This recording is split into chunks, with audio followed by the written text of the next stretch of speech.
বাংলাদেশ থেকে ৯ শতাধিক গাড়ি চালক নেবে আমিরাত। ওমানে অবৈধ বহু বাংলাদেশি জরিমানা ছাড়া বৈধতা দেওয়ার আহ্বান। ইতালি দূতাবাসে আর কতদিন আটকে থাকবে পাসপোর্ট? কর্মী নেওয়া বন্ধের পর মালয়েশিয়ায় অভিযান শুরু। প্রবাসী ভাইদের জন্য দারুণ সুখবর, বাংলাদেশ থেকে কর্মী নেবে জাপান। বাংলাদেশ থেকে কর্মী নেওয়ার প্রস্তাব দিয়েছে জাপান। সেপ্টেম্বর থেকে কর্মী পাঠানোর প্রক্রিয়া শুরু হবে বলে জানিয়েছেন প্রবাসী কল্যাণ ও বৈদেশিক কর্মসংস্থান প্রতিমন্ত্রী শফিকুর রহমান চৌধুরী। রবিবার ৯ জুন জাপানের জনশক্তি রপ্তানি বিষয়ে দেশটির প্রতিনিধি দলের সঙ্গে বৈঠক শেষে সাংবাদিকদের একথা জানান তিনি। প্রতিমন্ত্রী বলেন, মোট ৫টি ক্যাটাগরিতে বাংলাদেশ থেকে কর্মী নেওয়ার প্রস্তাব দিয়েছে জাপান সরকার। সেপ্টেম্বর থেকে কর্মী পাঠানোর এই প্রক্রিয়া শুরু হবে, তাই চাহিদা অনুযায়ী কর্মী সরবরাহ করতে প্রস্তুত আছেন মন্ত্রণালয়। এ সময় তিনি আরও জানান, জাপানে পাঠাতে ভাষা শিক্ষাসহ কারিগরি ও প্রযুক্তিগত প্রশিক্ষণ দেওয়া হবে আগ্রহী কর্মীদের। এর আগে বুধবার ৫ জুন মালয়েশিয়ার হাইকমিশনার হালনাস মোহাম্মদ হাশিমের সঙ্গে সাক্ষাৎ করে মালয়েশিয়া যেতে না পারা শ্রমিকদের ব্যাপারে তিনি বলেন, সব অনুমোদন প্রক্রিয়া শেষ করেও মালয়েশিয়া যেতে না পারা ক্ষতিগ্রস্ত শ্রমিকেরা ক্ষতিপূরণ পাবেন। এ ঘটনায় দায়ীদের ছাড় দেওয়া হবে না বলে জানান তিনি। বন্ধের পর মালয়েশিয়ায় ব্যাপক ধরপাকড় শুরু হয়েছে। গত কয়েকদিনে বাংলাদেশি সহ বিভিন্ন দেশের শত শত প্রবাসীকে আটক করা হয়েছে। একই ধারাবাহিকতায় শনিবার চহর রাজ্যের সারাশি অভিযান চালিয়ে ১২৩ বাংলাদেশি সহ ৩ শতাধিক অভিবাসীকে আটক করে মালয়েশিয়া ইমিগ্রেশনের deputy director general Jafri Embok শনিবার এক বিবৃতিতে বলেন, ড্রোন নজরদারি সহ প্রাথমিক তথ্যে দেখা গেছে ৮৫০ থেকে ১,০০০ অভিবাসীকে ১৩০ কন্টেনারে রাখা হয়েছিল। পরে বিভিন্ন বিভাগের ১৩০ জনের একটি দল অভিযানে নামে। তাদের গাড়ির শব্দ শুনে আতঙ্ক ছড়ায় প্রবাসীদের মধ্যে। অভিযানে অনুমতি ছাড়াই মালয়েশিয়ার অবস্থান করার প্রমাণ পাওয়ার বহু প্রবাসীকে ইমিগ্রেশন অ্যাক্টের অধীনে গ্রেপ্তার দেখানো হয়। তাদের মধ্যে বাংলাদেশি, ভারতীয়, ইন্দোনেশিয়ান, মায়ানমার ও পাকিস্তানি নাগরিক রয়েছে। জানা গেছে, অভিযানে আসা দলটি শহরের অপর একটি নির্মাণস্থলে কাগজপত্রে দেখাতে না পারায় আরও ১৯৮ জনকে আটক করে। তাদের মতো এক বাংলাদেশি পালানোর চেষ্টা করে ব্যর্থ হন।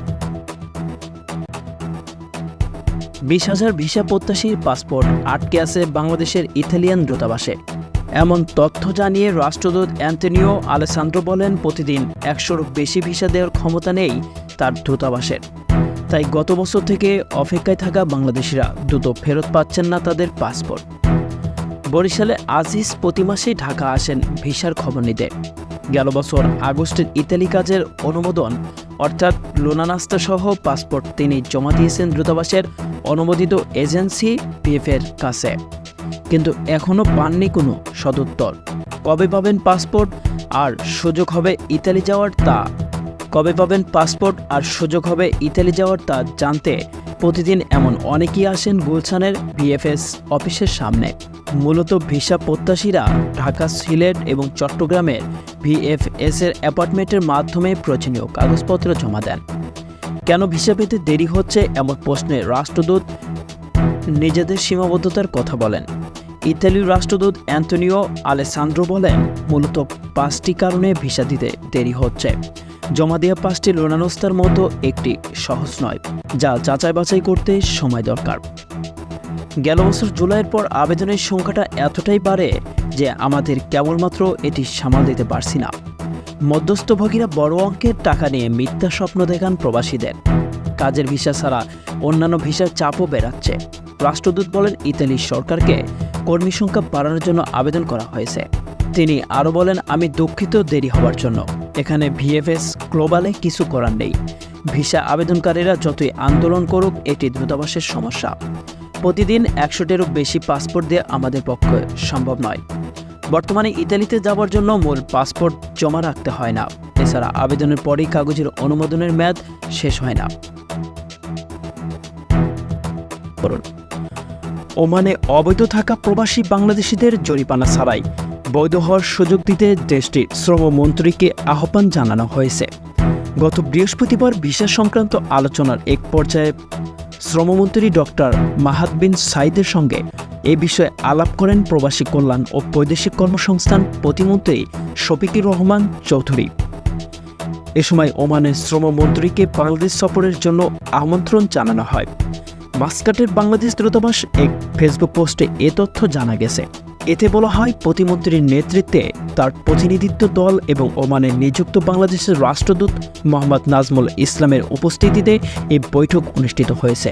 সেখানে প্রতিমন্ত্রী ওমানে বাংলাদেশি কর্মীদের ভিসা সংক্রান্ত জটিলতার নিরসন, অবৈধ প্রবাসীদের জরিমানা ছাড়াই বৈধ হওয়ার সুযোগ প্রদান এবং জনশক্তি সহযোগিতা সংক্রান্ত ষষ্ঠ যৌথ কারিগরি কমিটির সভা আয়োজনের প্রয়োজনীয়তার কথা তুলে ধরেন। আর ওমানের শ্রমমন্ত্রী আশ্বস্ত করেন, তার সরকার বাংলাদেশিদের জন্য নির্দিষ্ট কিছু বিভাগে ভিসা খোলাটা গভীরভাবে বিবেচনা করেছে। সবাই বাংলাদেশ থেকে প্রবাসীদের নির্বিঘ্নে নিরাপদ অভিবাসন নিশ্চিত করার পাশাপাশি মানব পাচার রোধে সহযোগিতার বিষয়ে ও সাশ্রয়ী অভিবাসন প্রক্রিয়া নিশ্চিতে একসঙ্গে কাজ করতে উভয় পক্ষই সম্মত হয়। সবশেষ শ্রমমন্ত্রীকে তার সুবিধাজনক সময়ে বাংলাদেশ সফরে আমন্ত্রণ জানানো হয়। বাংলাদেশ থেকে দক্ষ শ্রমিক হিসেবে বাইক ও ট্যাক্সি চালক নেওয়ার আগ্রহ প্রকাশ করেছে সংযুক্ত আরব আমিরাত। এই মুহূর্তে দেশটির দুবাই রোড অ্যান্ড ট্রান্সপোর্ট অথরিটির 900 দক্ষ বাংলাদেশি চালক নিতে আগ্রহ। সম্প্রতি প্রবাসী কল্যাণ ও বৈদেশিক কর্মসংস্থান মন্ত্রণালয়ের প্রতিমন্ত্রী শফিকুর রহমান চৌধুরী আরব আমিরাত সফরকালে মোটরসাইকেল যান চালক নিয়োগের বিষয়ে ইঙ্গিত দেয় আরটিএ। এ বিষয়ে দুবাই বাংলাদেশ কনসুলেটের শ্রম কাউন্সিলর আব্দুস সালাম জানান, প্রতিমন্ত্রী সফরকালে দুবাইয়ের একটি হোটেলে বাংলাদেশ থেকে জনশক্তি আমদানিকারক শীর্ষ 16 প্রতিষ্ঠানের চেয়ারম্যান ও প্রধান নির্বাহী কর্মকর্তাদের সঙ্গে এক বৈঠকে বাংলাদেশ থেকে দুবাইয়ে বাইক ও ট্যাক্সি চালক নেওয়ার বিষয়ে সম্মত হয়েছে আরটিএ। তিনি জানান, ইতিমধ্যে 900 কর্মীর ডিমান্ড লেটার হাতে পেয়েছেন তারা। তবে এই পেশায় নিয়োগের ক্ষেত্রে ভাষাগত দক্ষতার উপর বেশ জোর দিচ্ছে আরটিএ। এদিকে বাইক চালক নেওয়ার বিষয়ে জানা যায়, দুবাইতে ডেলিভারির কাজের সুযোগ পান বাইক রাইডাররা। তারা কাজ করেন কমিশন ভিত্তিতে, দিনে 8 ঘন্টা, আবার কেউ 12 ঘন্টাও কাজ করেন। তবে বাংলাদেশের বাইকের লাইসেন্স থাকলেও আমিরাতে গিয়ে আবার লাইসেন্স নিতে হবে।